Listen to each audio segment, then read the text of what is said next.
Hello students, welcome you to Good Shepherd High School online class. आज हम लोग study करेंगे क्लास 9 की हिस्ट्री का सबसे पहला चैप्टर फ्रेंच रिवॉल्यूशन। तो इस चैप्टर को हम लोग दो हिस्से में बांट करके पढ़ेंगे। अभी ये फर्स्ट पार्ट है। इस फर्स्ट पार्ट के बाद इसका एक सेकंड पार्ट भी बनेगा, क्योंकि एक ही समय में ये बहुत बड़ा चैप्टर है। एक ही टाइम में मतलब एक ही वीडियो में इसका वीडियो बनाना बहुत ही मुश्किल है।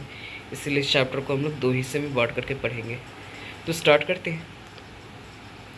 तो यहाँ फ्रेंच रेवोल्यूशन के बारे में बताया जा रहा है कि 14 जुलाई 1789 की बात है कि पेरिस के शहर में जो अलार्म बजा और राजा ने क्या कर लिया था, अपने सेनाओं को है जो शहर में बुला लिया था।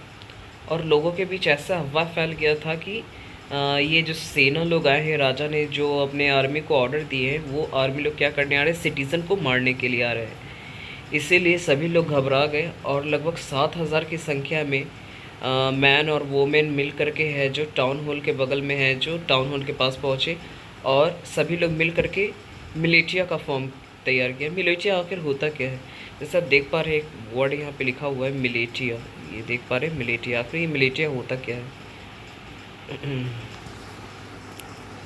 तो मिलिटिया क्या किसको कहते हैं? जैसे हम लोग नन आर्मी, दैट मीन्स अगर कोई इंसान वगैरह मिल करके, इंसान और औरत वगैरह मिल करके अगर हथियार ले लेते हैं, दैट मीन्स एक तरह का आतंकवादी टाइप का। दैट मीन्स आप नन आर्मी हो, मतलब आप आर्मी नहीं हो, इंसान ही हो, लेकिन आप हथियार वगैरह ले करके है जो मतलब कहीं किसी जगह पे लूट पाट करने जाते हो, तो वो एक तरह से मिलिटिया कहलाता है।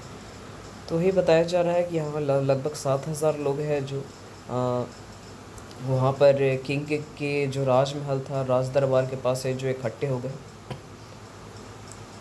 और इसके बाद बताया जा रहा है कि लगभग मतलब 100 की संख्या में जो लोग थे, वो उन्होंने क्या किया कि बेस्टिल, बेस्टिल नाम का क्या है, एक प्रिजनर है, एक बहुत ही बड़ा फोर्ट है, जहाँ पर क्या है, जो राजा जो थे अपना जो भी आर्म्स और एम्बुनेशन थे, हथियार वगैरह जो थे, वो बेस्टिल में ही छुपा करके रखे हुए थे। तो लोगों को ऐसा लगा कि ये जो बेस्टिल है, बेस्टिल में ही राजा ने अपने सारे के सारे है जो आर्म्स और एम्बुलेशन, जो भी हथियार और असलहा वगैरह सब उसी में ही छुपा के रखा हुआ है। इसीलिए हज़ारों या फिर 100 की तादाद में लोग इकट्ठा हुए और बेस्टिल पर अटैक कर दिया। बेस्टिल पर अटैक होने के बाद उन्होंने क्या कर दिया कि मतलब जो भी वहाँ पर आर्म्स और एम्बुनेशन थे, उन्हें वो लूट लिए। और बेस्टिल में बहुत सारे है जो मतलब प्रिजनर को भी रिलीज़ करवा दिया। बेस्टिल में क्या थे, मतलब बहुत सारे कैदियों को है जो छुड़वा दिया, जिन तोड़वा करके उन्हें भागने पर मजबूर कर दिया। साथ में उन्होंने क्या किया कि मतलब बेस्टिल के जो कमांडर थे उनको भी उन्हें डिस्ट्रॉय कर दिया, मतलब उन्हें मार दिया और प्रिजनर्स को है जो रिलीज़ करवा दिया। तो वहाँ के जो लोग थे वो बेस्टिल से बहुत ही ज़्यादा मतलब नफ़रत करते थे। उनका ऐसा मानना था कि जो राजा का, जो किंग का जो असली पावर है वो बेस्टिल में ही है, क्योंकि बेस्टिल में ही राजा क्या अपना हथियार वगैरह छुपा करके रखे हुए थे, जिसकी वजह से वहाँ के लोगों को है जो बेस्टिल पे से बहुत ज़्यादा नफरत करते थे। इसीलिए उन्होंने बेस्टिल पे ही सबसे पहले आक्रमण किया और बेस्टिल को जो डिस्ट्रॉय कर दिया और वहाँ के कमांडर को भी मार दिया, प्लस वहाँ पर बहुत सारे प्रिजनर्स थे उन्हें रिलीज़ करवा दिया। आगे बढ़ते हैं।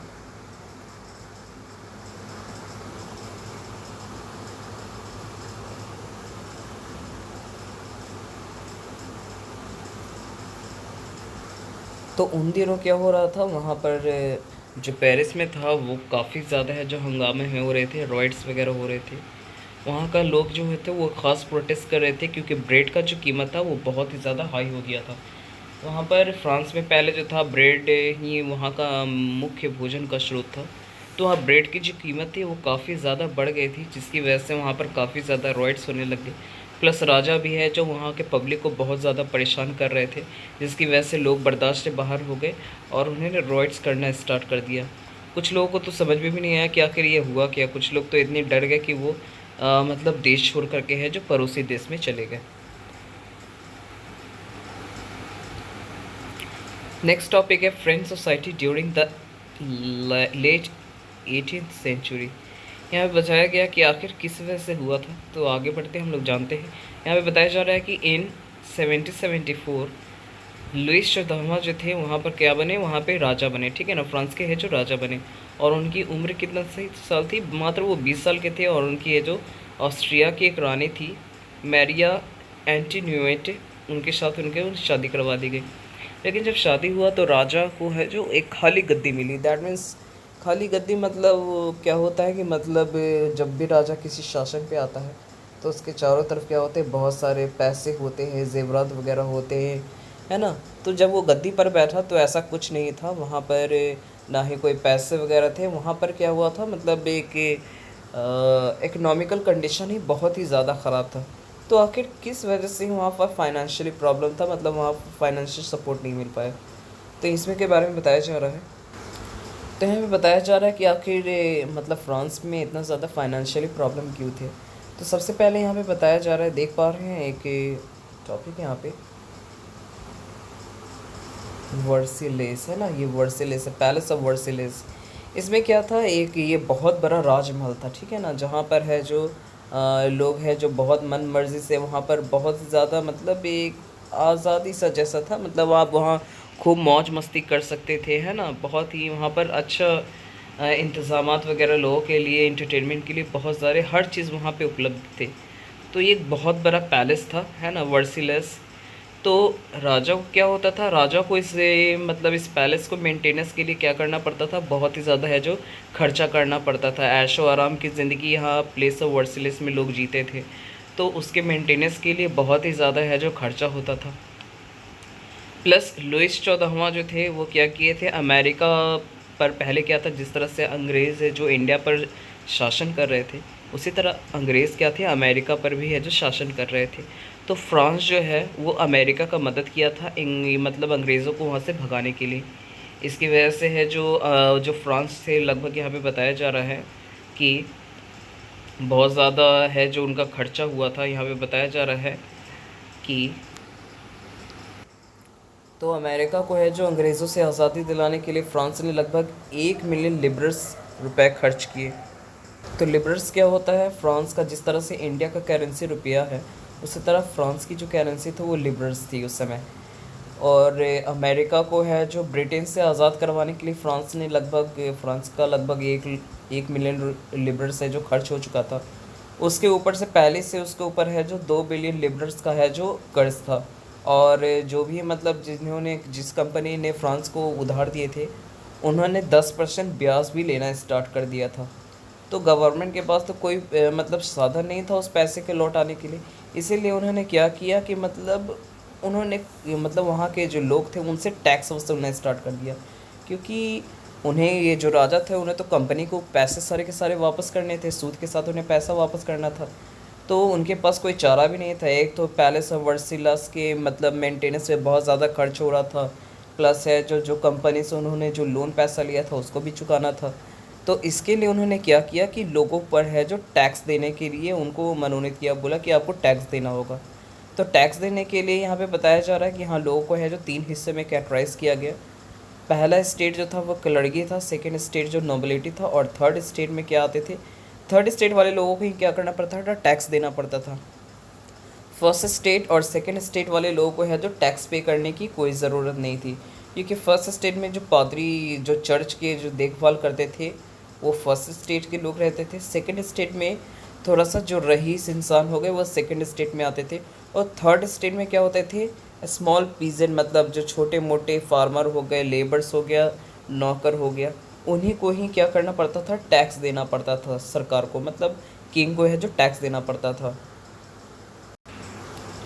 तो देखो वहाँ के जो थर्ड स्टेट के लोग थे उन्हें सिर्फ राजा को ही टैक्स नहीं देना पड़ता था, उन्हें चर्च को भी कुछ हिस्सा है जो देना पड़ता था।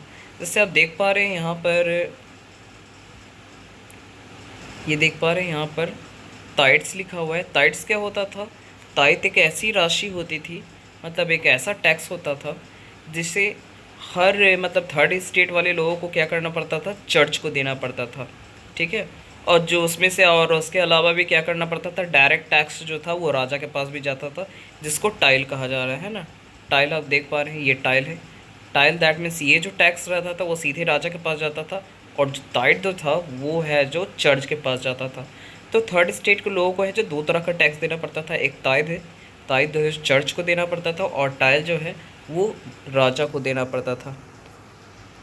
तो एक तो वो लोग कमाते नहीं थे, स्मॉल फार्मर थे, कुछ लेबरर्स थे जिनकी कमाई बहुत ही ज़्यादा कम रहती थी, उसके ऊपर से उनको जो भी आमदनी होता था उसका कुछ हिस्सा है जो चर्च को देना पड़ता था, कुछ हिस्सा है जो राजा को देना पड़ता था, तो उनके पास कुछ बच ही नहीं पाता था। तो उस समय क्या हो गया था, बहुत ही कम पैसे बच रहे थे, और जो भी वहाँ पर जो ब्रेड की जो कीमत थी वो काफ़ी ज़्यादा बढ़ गई थी, इतनी ज़्यादा बढ़ गई थी कि लोग उसे ख़रीद पाने के भी कंडीशन में नहीं थे, उनके पास उतना पैसा ही नहीं बच रहा था कि वो ब्रेड तक को ख़रीद सके। नेक्स्ट टॉपिक है द स्ट्रगल टू सर्वाइव। तो यहाँ पे बताया जा रहा है कि लोगों का सर्वाइव करना भी बहुत ज़्यादा मुश्किल हो गया था। बताया जा रहा है कि फ्रांस की जो पॉपुलेशन थी वो 1715 से 1789 के बीच में 23 मिलियन से 28 मिलियंस हो गई थी। काफ़ी ज़्यादा पॉपुलेशन है जो बढ़ गई। तो जाहिर सी बात है अगर पॉपुलेशन बढ़ेगा तो फिर फूड्स का भी डिमांड्स क्या होगा, काफ़ी ज़्यादा बढ़ जाएगा। तो फूड्स का वहाँ पे ज़्यादा जनरेशन नहीं हो पा रहा था। किस लिए नहीं हो पा रहा था?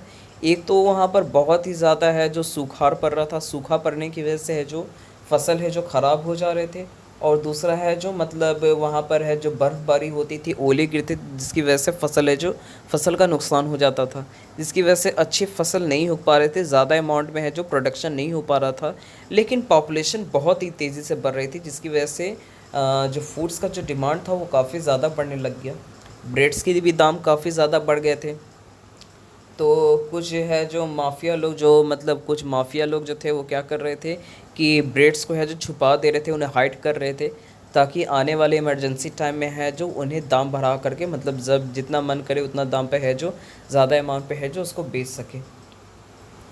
तो उस समय जो थर्ड स्टेट के लोगों का जो कंडीशन था वो एक सब्सिस्टेंसेस क्राइसिस, दैट मीन्स एक ऐसा कंडीशन रहता है जिसमें इंसान का जीना काफ़ी मुश्किल हो जाता है।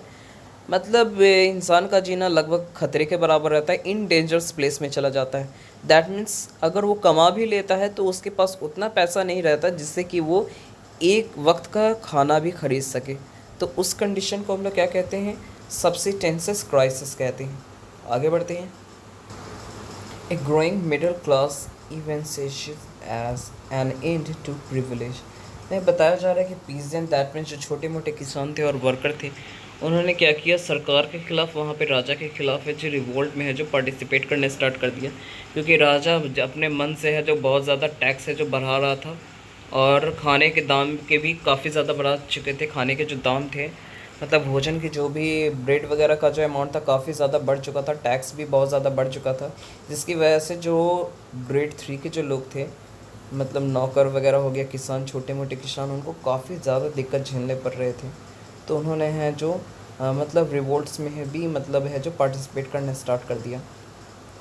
या थर्ड स्टेट के जो लोग हुआ करते थे वो काफ़ी ज़्यादा एडुकेटेड हुआ करता था, है ना। इसमें बताया जा रहा है कि इसमें जो थर्ड स्टेट के जो लोग थे काफ़ी ज़्यादा एडुकेटेड थे, उसमें कुछ मर्चेंट लोग भी थे, कुछ है जो प्रोफेशनली लॉयर भी थे, कुछ एडमिनिस्ट्रेटिव ऑफिशल्स भी थे।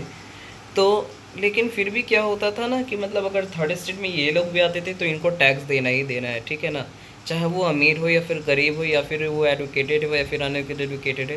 थर्ड स्टेट के भी लोगों को क्या करना था, मतलब है जो वो मतलब जो टैक्स था वो देना पड़ता था। लेकिन थर्ड स्टेट के लोगों के मन में ये बात आया कि आखिर फर्स्ट स्टेट और सेकंड स्टेट के लोगों से पैसे क्यों नहीं लिए जाते, उनसे टैक्स क्यों नहीं लिया जाता, सबके लिए बराबर कानून होना चाहिए, है ना। सिर्फ हमसे ही है जो टैक्स लिया जाता है, फर्स्ट स्टेट के लोग और सेकंड स्टेट के लोग पैसे क्यों नहीं देते, टैक्स क्यों नहीं देते, सिर्फ हमसे ही पैसे लिए जाते। तो उन्होंने रिवोल्ट्स में पार्टिसिपेट करने स्टार्ट कर दिया। उनका ये कहना था कि भाई आप बराबर कानून सबके साथ बनाओ, मतलब अगर जो कानून आप मेरे साथ अप्लाई कर रहे हैं वो सभी के साथ है जो अप्लाई होना चाहिए। तो अभी तक आपने पढ़ा कि किस तरह से लुइस चौदहवां आया और लोगों को काफ़ी ज़्यादा है जो परेशान करता रहा टैक्स पे करने के लिए। इसके बाद देखो ये फिर से है जो थोड़ा सा क्या बताएं इसको, लुइस 16 जो था वो फिर से है जो टैक्स बढ़ाने के मूड में आ गया। अब लोगों को गुस्सा और चढ़ने लगा जब उनको मालूम चला कि जब लुइस 16 जो किंग है वो और है जो टैक्स बढ़ाने वाला है, इसको लेकर के काफ़ी लोग हैं जो गुस्सा हो गए।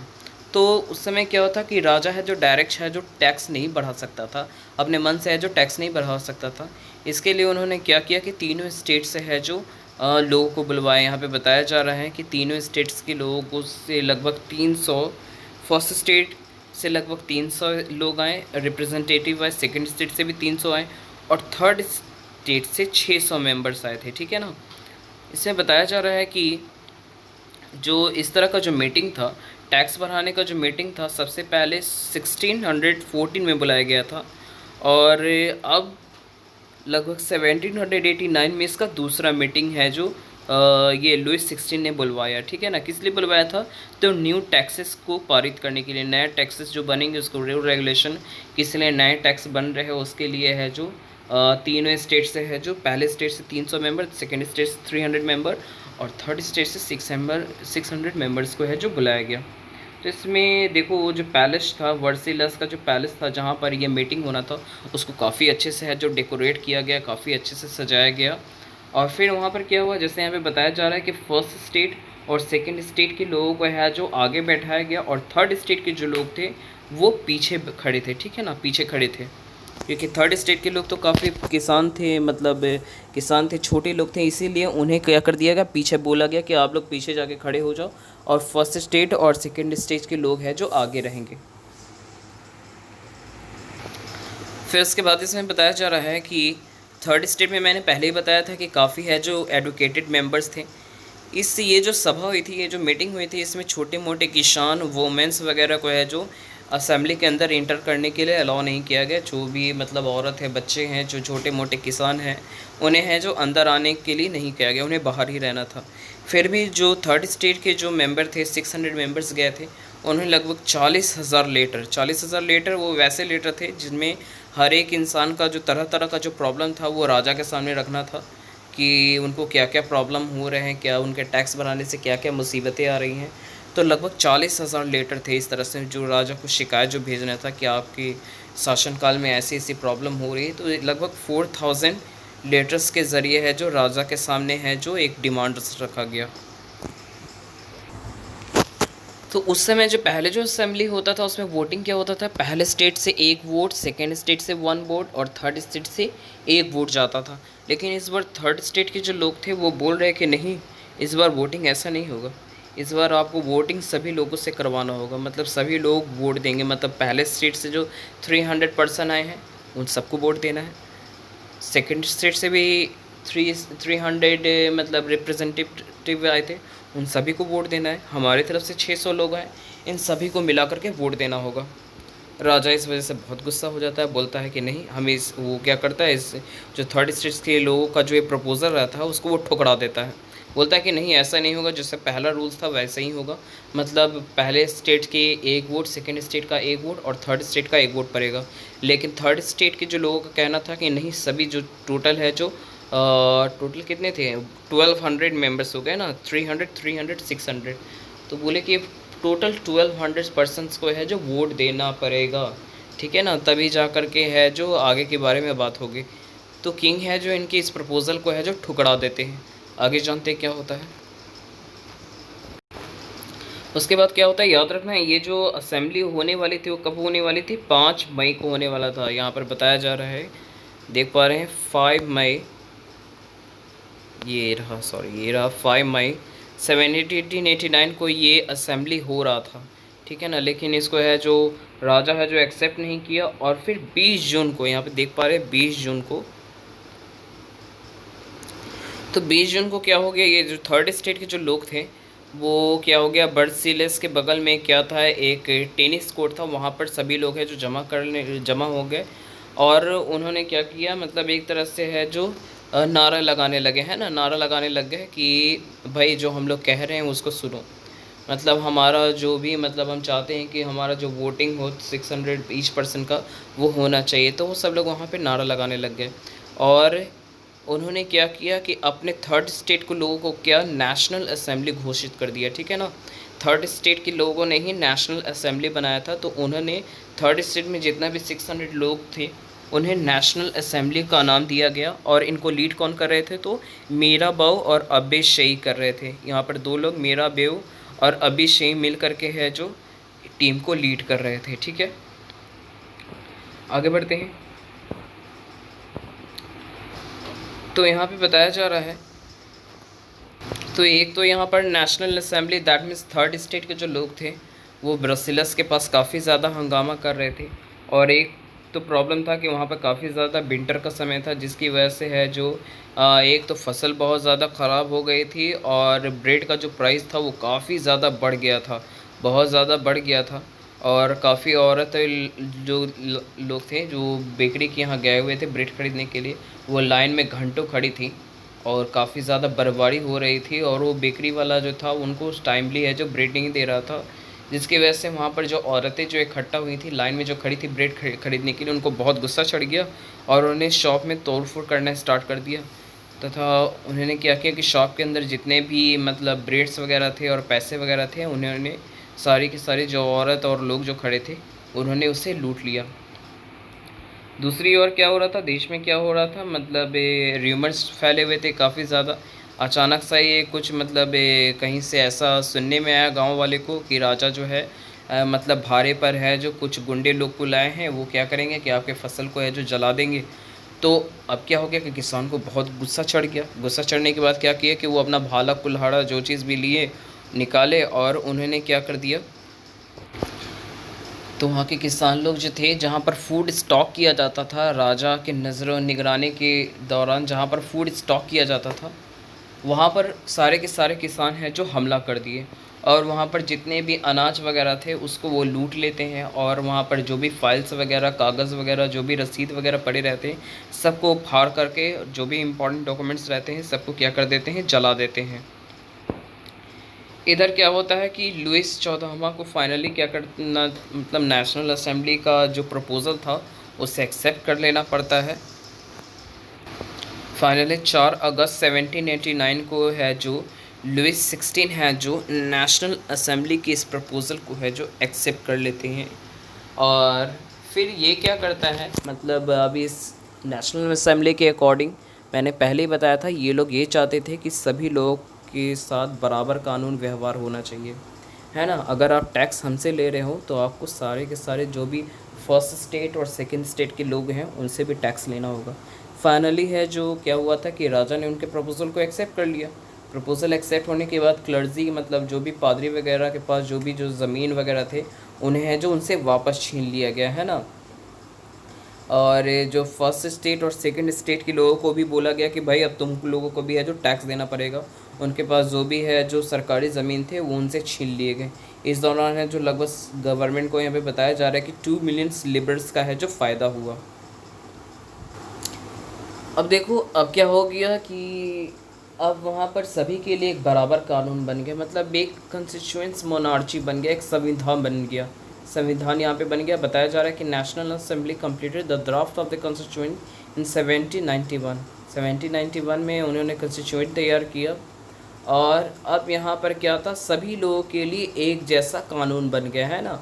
उसी समय है जो डेमोक्रेसी की स्थापना हुई। इसमें बताया जा रहा है कि लेजिस्लेचर, एग्जीक्यूटिव, जुडिशरी वगैरह की है जो स्थापना की गई।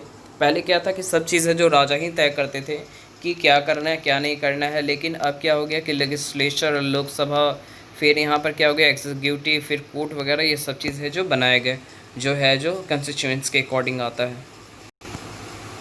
अब है जो वोटिंग का जो टाइम आया तो यहाँ पे बताया जा रहा है कि वोटिंग में थोड़ा सी प्रॉब्लम थी, है ना।